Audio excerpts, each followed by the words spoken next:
خوتي بغيت نعرفكم على راسي قبل ما نبدا الفيديو. سميتي العمراني حسن من مدينة فاس وعايش في الديار الأوروبية.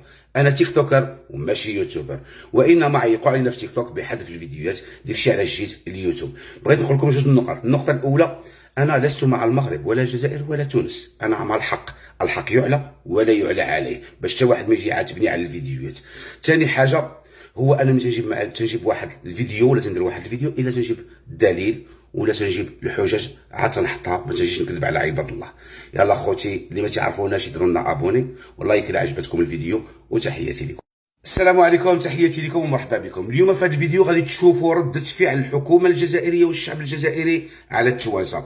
ما نساوش بأن الجزائريين تعرضوا للشتم والقذف والبصق من طرف الحكومة التونسية، واليوم كانت ردة فعل الجزائر، لأن الجزائر ما تسمعش في ضربتها لا شعب ولا حكومة. مشترياتهم وشنو هي الأسباب؟ واحدة من الموجودين في الجزائر التونسية معنا مباشرة بالتليفون. نسلم عليك ونقول لك أهلا وسهلا مريم. مرحبا. السلام عليكم. مرحبا يا مريم. مريم، دونك انتم موجودين في الجزائر، مشيتوا في رحلات على اساس تشري واحد وكذا وتحوسوا، ولكن تقول لي توا 3-4 ايام وانتم خايفين من العوده، علاش؟ والله حسب ما يحكيوا فما اشكاليه صارت في المعبر حصلوا غاديك. احنا توا بريسك يجي 20 حافله ما نجمناش نروحوا، حتى القضيات اللي شريناهم راعدين معناها. موجودين حاليا؟ احنا في علمة موجودين. وين؟ في علمة. في بلاصة اسمها علمة. باهي، بلاصة اسمها علمة. والا قاعدين في الكيران؟ لا قاعدين البرا في الشارع. في الشارع. قداش عندكم موجودين في الشارع؟ توا مصباح، خاطر الوكيل الصباح يخرجك ويخليك ماناش عارفين نروح ولا ما نروحوش. وبرشا معناها فما زوج حفلات سبقوا روحوا. تروحوا؟ ما العصر نتاع الصباح نخرجوا نروحوا اليوم.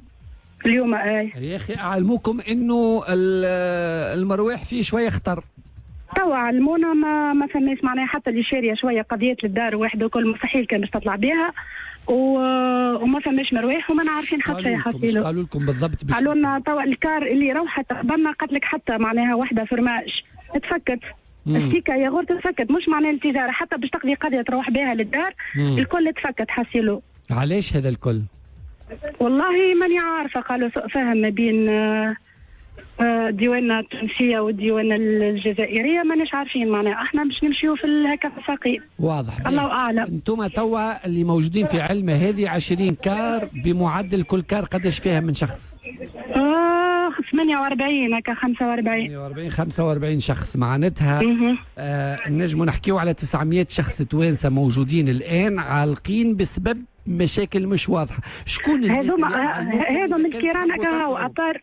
شكون الناس اللي علموكم؟ اسمعني يا مريم، شكون اللي قال لكم اذا كان تحبوا تطلعوا في الكيران وتروحوا سالمين ما تطلعوش حتى شيء من الجزائر، كي تبدا كعبه ياغورت ولا حكه فرماج؟ المنظمين معناها المنظمين الرحلات، وزيد الناس اللي روحت قبلنا معناها اللي خرجوا الصباح وصلوا خارج غاديك المعبر الحدود، قالوا لنا ما تجيبوا حتى شيء، راس السلعه تفكت. السلعه الكل معناها حتى قضيه للدار راهي تفكت. من طرف مواطنين ولا من طرف الديوانه الجزائريه؟ من طرف الديوانه الجزائريه. من طرف وفما شويه وفما حتى في المرواح فما شويه تعطيلات وشويه مشاكل من اهل الجزائر معناها في المعبر الحدود غاديك. علاش؟ ما عندكمش فكره شنو اسباب التوتر او اسباب هذا القرار؟ اسباب والله ما عندنا حتى فكره. احنا لهنا في الجزائر ما نعرفوش، اما حسب ما يحكيوا فما سوء فهم ما بين كار الجزائريه والديوانه التونسيه. سامحني، انتم كي قداش عندكم اللي خلطتوا للجزائر؟ احنا من نهار الجمعه في الليل. مشيتوا نهار الجمعه، كي مشيتوا ما اعلموكمش انه من غير ما تشريوا زايد راهو في المروح ما فماش خروج بسلعه جزائريه؟ هو اصلا ما فماش الزايد معناها الناس قاضيه تو الكار اللي فيها اني